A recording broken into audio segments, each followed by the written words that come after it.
எல்லாருக்கும் வணக்கம். ஆக்சுவலா இன்னைக்கு ஒரு ஒரு 4, 5 துறைகள பத்தி பேசணும்னு ஒரு ஒரு பிளான் இருந்துச்சு.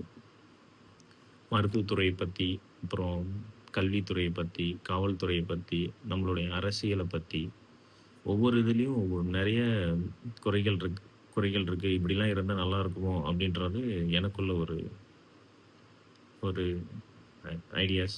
அதெல்லாம் இருந்தா இந்த ப்ராப்ளம்லாம் வராம இருந்திருக்குமோன்றது தோணுது. இப்போ மருத்துவத்துறையில பார்த்தீங்கன்னா நெறைய பிரைவேட் ஹாஸ்பிட்டல்ஸ் இருக்கு. தமிழ்நாடு ஃபுல்லா ஒரு 37,000 ஹாஸ்பிட்டல்ஸ் கிட்ட இருக்கிறதா டேட்டா இருக்கு. ஆனா, நம்மட்ட கவர்மெண்ட் ஹாஸ்பிட்டல் வந்து 299 தான் இருக்கு. ஒருவேள அந்த 299 ஹாஸ்பிட்டலும் ஒழுங்கா செயல்பட்டிருந்தா, பிரைவேட் ஹாஸ்பிட்டல்ல இவ்வளோ வந்து வராம இருந்திருக்கலாம். கவர்மெண்ட் ஹாஸ்பிட்டல்ல ஏன் மக்கள் அ பெருசா போறதில்ல அப்டின்னா, அங்க வந்து இருக்கிற டாக்டர்ஸ் வந்து ஒரு கேர் இல்லாம இருக்கிறாங்க. ஹாஸ்பிட்டல்ஸ் வந்து நீட்டா இல்ல. ஹாஸ்பிட்டல்ல இருக்கிற பாத்ரூம்ஸ் நீட்டா இல்ல. அ அங்க எப்டின்னா தடி எடுத்தவன்லாம் தண்டால்கார மாரி ஹாஸ்பிட்டல்ல எல்லாருமே ஒரு ரகட தான் ட்ரீட் பண்ணுவாங்க எல்லாத்தையும். அவங்க பேசுறதாகட்டும், திட்டுறதாகட்டும். எல்லா ஹாஸ்பிட்டலும் அப்படி இருக்குன்றத சொல்லல. நெறைய ஹாஸ்பிட்டல்ஸ் அப்படி இருக்கு. எனக்கு நிஜமாலுமே நான் நெறைய டைம் ஃபீல் பண்ணியிருப்பேன். இந்த பிரைவேட் ஹாஸ்பிட்டல்ஸ் போயிட்டு லட்ச லட்சமா பணம் கட்டுறப்போ, கவர்மெண்ட் ஹாஸ்பிட்டல்ஸ்லாம் வந்து ஒழுங்கா இருந்திருந்தா நம்ம ஏன் இவ்ளோ செலவு பண்ண போறோம்? அப்படின்றது. ஆனா நீங்க நெனச்சு பாருங்க. இந்த கவர்மெண்ட் ஹாஸ்பிட்டல்ல ஒர்க் பண்ற டாக்டர்ஸ்க்குலாம் எவ்வளோ சேலரி அப்படின்ட்டு. இருக்கிற 299 தமிழ்நாட்டுல இருக்கிற கவர்மெண்ட் ஹாஸ்பிட்டல்லயும் நெறைய படிச்ச இளைஞர்கள், மருத்துவம் படிச்ச இளைஞர்கள், அ செவிலியர்கள் இவங்கலாம் வந்து வேலை இல்லாம இருக்காங்க. அவங்களுக்கெல்லாம் நெறைய பேத்துக்கு வேலை குடுத்து, வேலைய பிரித்து குடுத்து, அந்த கவர்மெண்ட் ஹாஸ்பிட்டல்ல நீட்டா வச்சிருக்கணும். இப்போ ஒருத்தருக்கு வந்து நம்ம ரூ. 2,00,000 சம்பளம் குடுக்குறோம்னா, அந்த ரூ. 2,00,000 சம்பளத்த ஒரு 1,50,000 ஆக்கிட்டு கூட, அந்த 50,000க்கு ஒரு 5 பேத்த வேலைக்கு வச்சு கூட, அந்த வேலைய ஸ்ப்ளிட் அப் பண்ணி குடுத்தா கவர்மெண்ட் ஹாஸ்பிட்டல்ஸ் இன்னும் நீட்டா இருக்கும். ஏன்னா, கவர்மெண்ட் ஹாஸ்பிட்டல் மட்டும் தரம் உயர்ந்துச்சுன்னா, தமிழ்நாட்டோட தரமே நல்லாருக்கும். நான் நெறைய பேர் சொல்லி கேள்விப்பட்டுருக்கேன். ஒரு 4 கவர்மெண்ட் ஹாஸ்பிட்டலோட டாக்டர்ஸ் சேர்ந்து ஒரு பெரிய ஹாஸ்பிட்டலே கட்டிடுவாங்களாம். அது எந்த அளவுக்கு உண்மைன்னு எனக்கு தெரியல. ஆனா நான் நெறைய பேர் சொல்லி கேள்விப்பட்டுருக்கேன். நெறைய அரசு மருத்துவர்கள்லாம் வந்து கிளினிக் வச்சிருக்காங்க.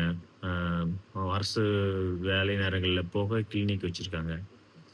அதே மாரி தான் கவர்மெண்ட் ஸ்கூல் டீச்சர்ஸும். எனக்கு தெரிஞ்சு 4 ஹெட் மாஸ்டர் சேர்ந்து கூட ஒரு சின்ன ஸ்கூலயே கட்டிடுறாங்க. அது ஏன் அப்படின்னு தெரியல. அவங்க பிரைவேட் ஸ்கூல்ல ஒர்க் பண்றவங்கலாம் பார்த்தீங்கன்னா, ஒரு ரூ. 10,000 ரூ. 5,000 சேலரிக்கு வேலை செய்வாங்க. ஆனா கவர்மெண்ட் ஸ்கூல்ல இருக்கிற டீச்சர்ஸ்க்கு கிட்டத்தட்ட ஒரு 1,00,000 கிட்ட சேலரி இருக்கும். 60, 70க்கு மேல சேலரி இருக்கும். அப்படி இருக்கவங்கள்ட்ட ரொம்ப கம்மி ஸ்டூடண்ட்ஸ் தான் படிப்பாங்க. ஆனா பிரைவேட் ஸ்கூல்ல வந்து பார்த்தீங்கன்னா, நெறைய ஸ்டூடண்ட்ஸ் இருப்பாங்க. ஆனா கவர்மெண்ட் ஸ்கூல் டீச்சர்ஸ்க்குலாம் வந்து பார்த்தீங்கன்னா, செம்ம நாலேட்ஜ் இருக்கும். டீச்சிங் ஸ்கில்ஸ் ஜாஸ்தி இருக்கும். ஒரு 1,00,000 பேரு, 2,00,000 பேரு எக்ஸாம் எழுதி அது ஒரு 2,000 பேர், 3,000 பேர் தான் கவர்மெண்ட் வேலையே கிடைக்கும். அவ்ளோ தூரம் ஸ்பில்ட் அவுட் பண்ணி, ஒரு குவாலிட்டியான டீச்சர்ஸ் வந்து கம்மியான ஸ்டூடண்ட்ஸ் தான் டீச் பண்ணுவாங்க. நம்ம சிஸ்டமே அப்படிதான் இருக்கு. பிரைவேட் ஸ்கூல்ல அ 1 ஸ்டாண்டர்ட்லருந்து 12த் வரைக்கும் பார்த்தீங்கன்னா, நம்ம பிரைவேட் ஸ்கூல்னு ஓடுவோம்.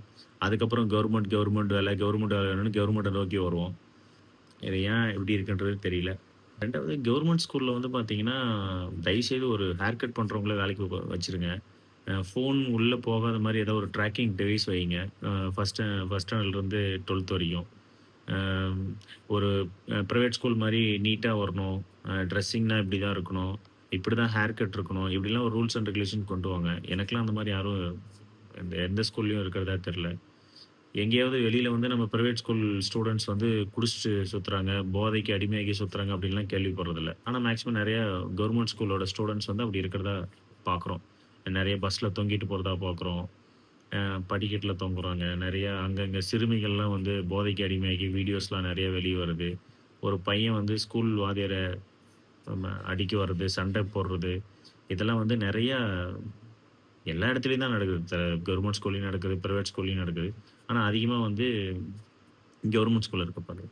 அதனால என்னன்னா, கவர்மெண்ட் ஸ்கூல்ல வந்து ரொம்ப